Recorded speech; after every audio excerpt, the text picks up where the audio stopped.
మల్లె పువ్వు లాంటి స్వచ్ఛమైన మనసు కలిగిన హీరో సూపర్ స్టార్ కృష్ణ 5 దశాబ్దాల పాటు హీరోగా తెలుగు చలనచిత్ర పరిశ్రమపై తనదైన ముద్ర వేశారు.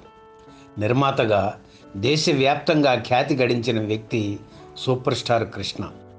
తెలుగులోనే కాకుండా తమిళ, కన్నడ, బెంగాలీ, హిందీ భాషల్లో ఆయన పలు విజయవంతమైన చిత్రాలు నిర్మించారు.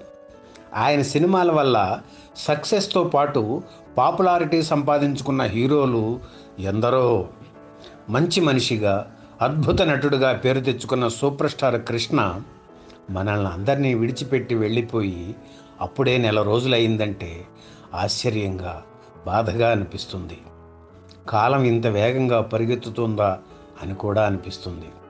మంచితనానికి నిలువెత్తు నిదర్శనంగా నిలిచిన సూపర్ స్టార్ కృష్ణ గారికి మరోసారి నివాళులు అర్పిస్తూ, ఆయన నటించిన తొలి చిత్రం తేనె మనసుల షూటింగ్కి ముందు ఏమి జరిగింది, ఆ నూతన హీరోయిన్లకు దర్శకుడు Adurthi Subbarao, associate director K Viswanath ఇటువంటి శిక్షణ ఇచ్చారు అనే వివరాలతో పాటు ఆనాటి అరుదైన ఫోటోలను సేకరించి ఈ వీడియో ద్వారా మీకు అందిస్తున్నాం.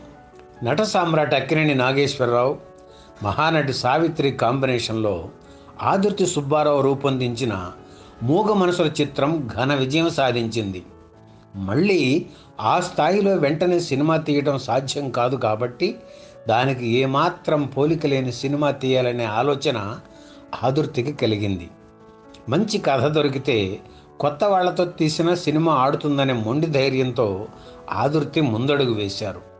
పోస్టల్ డిపార్ట్మెంట్లో పనిచేసే కేఆర్కే మోహన్ రాసిన వక్రించిన సరళ రేఖలు నవలలోని సెంట్రల్ పాయింట్ ఆయనకు నచ్చింది. కొన్ని మార్పులు చేర్పులతో ఆ నవలను సినిమాగా తీయవచ్చని అనిపించింది. ముళ్లపూడి వెంకటరమణ, కె విశ్వనాథ్, ఆదుర్తి 2 నెలలు కూర్చొని ఆ నవలను సినిమాకు అనుగుణంగా మార్చారు. మాటలు రాసే బాధ్యతను ఆత్రేయకు అప్పగించారు. ఈ కథ విన్నవారంతా చాలా బాగుంది, దీనికి స్టార్ వాల్యూ కలిస్తే సిల్వర్ జూబిలీ ఖాయం అన్నారు. అది విని ఆదుర్తి నవ్వేవారు తప్ప కొత్త వాళ్లతో తీయాలనే తన నిర్ణయాన్ని మార్చుకోలేదు. కొత్త నటీనటులను ఆహ్వానిస్తూ ఆంధ్రపత్రికలో ప్రకటన ఇచ్చారు.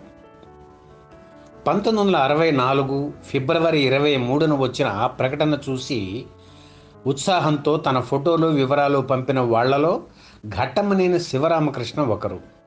ఆంధ్రదేశం నుంచే కాకుండా బొంబాయి, కలకత్తా, ఢిల్లీ, రంగూన్, సింగపూర్ వంటి ప్రదేశాల నుంచి కూడా అప్లికేషన్లు రావడం గమనార్హం. 2 వారాల్లోనే 5,000కు పైగా అప్లికేషన్లు వచ్చాయి. అవన్నీ పరిశీలించి వడపోత పోస్తే చివరికి 150 మంది మిగిలారు. వారిలో కృష్ణంరాజు, కృష్ణ, రామ్మోహన్, జయలలిత, హేమమాలిని, సుకన్య, సంధ్యారాణి తదితరులు ఉన్నారు. ఫైనల్ లిస్టులో కృష్ణ, రామ్మోహన్, సుకన్య, సంధ్యారాణి మిగిలారు.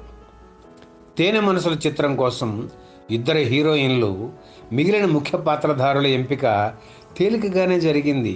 కానీ హీరోల విషయం మాత్రం వెంటనే ఒక నిర్ణయానికి ఆదుర్తి సుబ్బారావు రాలేకపోయారు. అయితే ఆయన మనసులో కృష్ణ, రామ్మోహన్ ఉన్నారు. తనని కలిసిన వారందరికీ ఈ 2 ఫోటోలు చూపించి ఎలా ఉన్నారు అని అడిగేవారు. రామ్మోహన్ హిందీ హీరోలా ఉన్నాడని, కృష్ణ చాలా పీలగా ఉన్నాడని, అంత సన్నగా ఉంటే ఎలా అని ఎవరికి తోచిన విధంగా వారు తమ అభిప్రాయాలు చెప్పేవారు.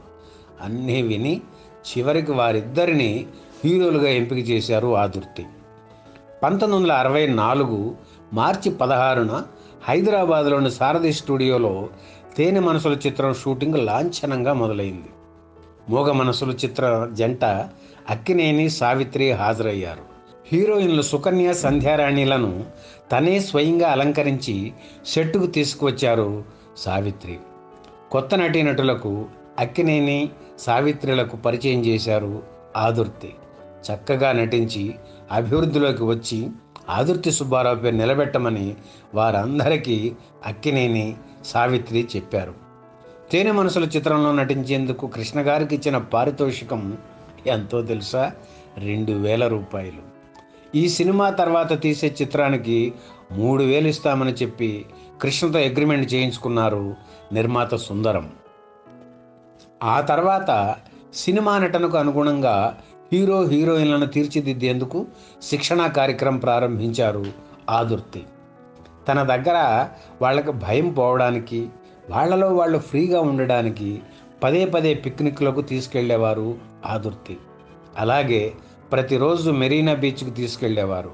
సముద్రం ఒడ్డున ఇసుకలో కూర్చుని వాళ్లతో డైలాగులు ప్రాక్టీస్ చేయించేవారు ఆదుర్తి, విశ్వనాథ్. కొత్త కనుక మొదట్లో కృష్ణ, రామ్మోహన్ మెల్లిగా మాట్లాడేవారు. వాళ్ళు మాట్లాడింది సముద్రపు హోరులో వినిపించేది కాదు. అందుకే బిగ్గరగా మాట్లాడవలసి వచ్చేది. ఇది ఆర్టిస్టుల మీద ప్రభావం చూపించేది. బీచ్లో పరిగెత్తడం, డైలాగులు ప్రాక్టీస్ చేయించడం, ఇదంతా కొత్త హీరో హీరోయిన్లకు హెల్ప్ అయింది. నటనలో శిక్షణతో పాటు డ్యాన్స్లో కూడా వారికి ట్రైనింగ్ ఇవ్వాలని ఆదుర్తి సుబ్బారావు నిర్ణయించుకున్నారు. ఒకరోజు నృత్య దర్శకుడు హీరాలాల్ను పిలిపించారు. ఆయన రాగానే, మాస్టారు, నేను ఇప్పుడు కొత్త వాళ్ళతో సినిమా తీయబోతున్నాను. ఇందులో 2 హీరోలు హీరోయిన్లు ఉంటారు. పాటలు వాళ్ళ మీదే ఉంటాయి. వాళ్ళకి డ్యాన్స్ రాదు. కాబట్టి మీరే ట్రైనింగ్ ఇవ్వాలి. పాటలు ఇంకా రికార్డు కాలేదు. మామ మహదేవన్ అదే పనిలో ఉన్నారు అని చెప్పారు ఆదుర్తి. మరేం పర్వాలేదు సుబ్బారావు, షూటింగ్ ఎప్పటి నుంచి అనుకుంటున్నావు అని అడిగారు హీరాలాల్. ఇంకా ప్లాన్ చేయలేదు. సాంగ్స్తో షూటింగ్ ప్రారంభించాలని అనుకుంటున్నా. మంచి రోజు అని ముహూర్తం చేసేసాను. నేను మా విశ్వం వాళ్ళకి యాక్టింగ్లో శిక్షణ ఇస్తున్నాం. వాళ్ళకి డ్యాన్స్ నేర్పే బాధ్యత మాత్రం నీదే అన్నారు సుబ్బారావు. సరే, వాళ్ళని నా దగ్గరికి పంపించండి. మన పాత సినిమా పాటలు నా దగ్గర ఉన్నాయి. వాటితో ప్రాక్టీస్ చేయిస్తా అని చెప్పి వెళ్ళిపోయారు హీరాలాల్. మద్రాస్ మైలాపూర్లో ఉన్న సిటిఐ నగర్లో బాబు మూవీస్ ఆఫీస్ ఉండేది. అక్కడికి దగ్గరలోనే హీరాలాల్ ఇల్లు ఉండేది. ఆ మర్నాటి నుంచి డ్యాన్స్ ప్రాక్టీస్ మొదలైంది. ఉదయం 6 గంటల నుంచి రాత్రి 10 గంటల వరకు. వాళ్ళకు బ్రేక్ఫాస్ట్, లంచ్, డిన్నర్ అన్నీ అక్కడే. గ్యాప్ లేకుండా రిహార్సల్స్ చేస్తుంటే ఆర్టిస్టులకు ఒళ్ళంతా చెమటలు పట్టేవి. కృష్ణ దానికి అడ్జస్ట్ అయ్యారు, కానీ రామ్మోహన్ మాత్రం ఇరిటేట్ అయ్యేవారు. ఒకరోజు హీరాలాల్ అసిస్టెంట్ శ్రీనివాస్తో, ఎందుకండి ఈ డ్యాన్సులు, నేను హాయిగా హైదరాబాదులో ఫ్యాన్ కింద కూర్చొని ఉద్యోగం చేసుకునేవాడిని అన్నారు రామ్మోహన్. రామ్మోహన్ ఇలా అన్నాడని తన గురువు హీరాలాల్కి చెప్పారు శ్రీనివాస్. ఆయన తెల్లబోయారు, కానీ కామెంట్ ఏమీ చేయలేదు.